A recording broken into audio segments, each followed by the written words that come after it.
President Donald Trump speaks to reporters as he departs the U.S. Capitol after addressing the House Republican Conference on Thursday. OLearyThe Washington Post via Getty Images In October 2016, just weeks before the presidential election, a group of 29 prominent originalist legal scholars produced an extraordinary statement decrying Donald Trump's candidacy. Despite Trump's stated enthusiasm for originalist judges, these legal luminaries wrote to warn about the dangers the Republican nominee posed to constitutional values. "Our Constitution vests in a single person the executive power of the United States," they explained in the statement. "In light of his character, judgment, and temperament, we would not vest that power in Donald Trump." The letter went on to proffer a searing indictment of then-candidate Trump's contempt for the Constitution and warned against the kind of transactional compromises that would allow originalists to hold their noses and vote for him. Many Americans still support Trump in the belief that he will protect the Constitution. We understand that belief, but we do not share it. Trump's long record of statements and conduct, in his campaign and in his business career, have shown him indifferent or hostile to the Constitution's basic features, including a government of limited powers, an independent judiciary, religious liberty, freedom of speech, and due process of law. The signatories noted a slew of reasons to be concerned about Trump's commitment to constitutional principles, his admiration for foreign dictators, his disregard for the basic principles of equal protection of the laws, and his lifelong tendency to treat the legal system as a tool for arbitrary and discriminatory ends, especially against those who criticize him or his policies. In the event that any of this was less than clear, they added that but the judge's justification for voting for Trump was insufficient. "We do not trust him to respect constitutional limits in the rest of his conduct in office, of which judicial nominations are only one part." This document now stands as a kind of historical artifact, a last gasp of legal never-Trumpism from the leading lights of the conservative legal academy.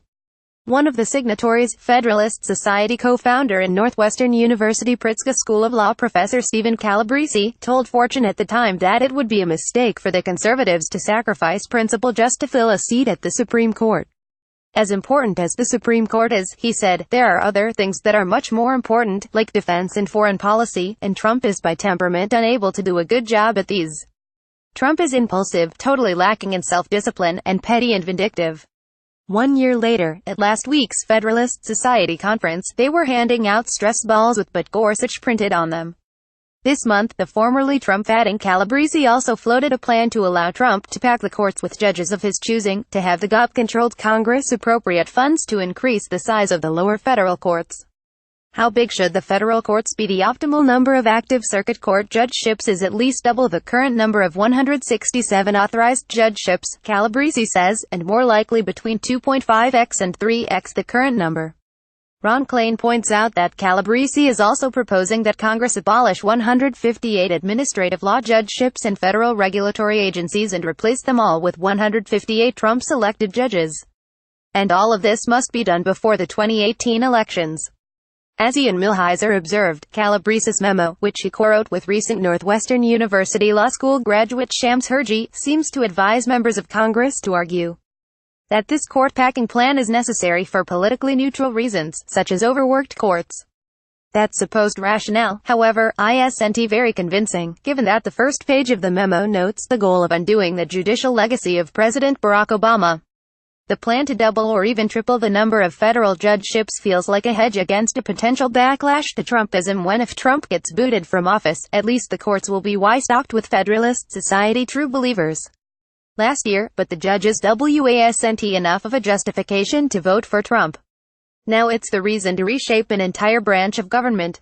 Trump's success in pushing startlingly young, largely white, largely male judicial nominees has proved to be a surefire way to mollify evangelicals at a time when virtually none of his other promises have been fulfilled.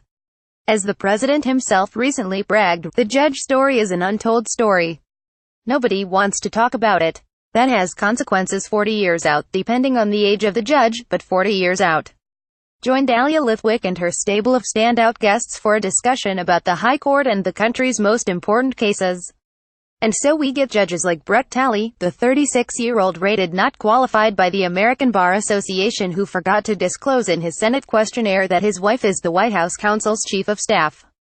The response from the White House and the Republican-controlled Senate has been to discredit the ABA, to do away with the blue slip, and to put forth yet more joke nominees.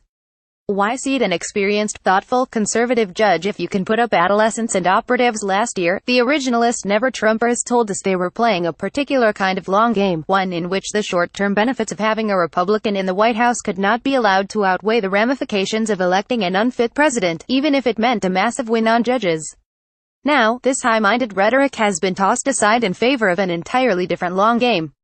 This is the one issue on which the Jeff Flakes and John McCains and the other Republicans who purport to be principled about Trump's failings will never defect. They will seat the judges, experience or temperament be damned, who will ensure that long after the constitutional conflagration that is Donald Trump has passed, the bench will belong to the GOP. The Democrats started it nonsense about Chuck Schumer and Robert Bork will substitute for calls for consistency or accountability or the need to reconcile last year's positions with this year's. Democrats are frequently faulted for refusing to play the long game when it comes to stacking the federal courts.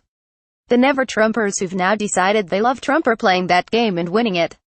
They may destroy the legitimacy of the judicial branch in the process.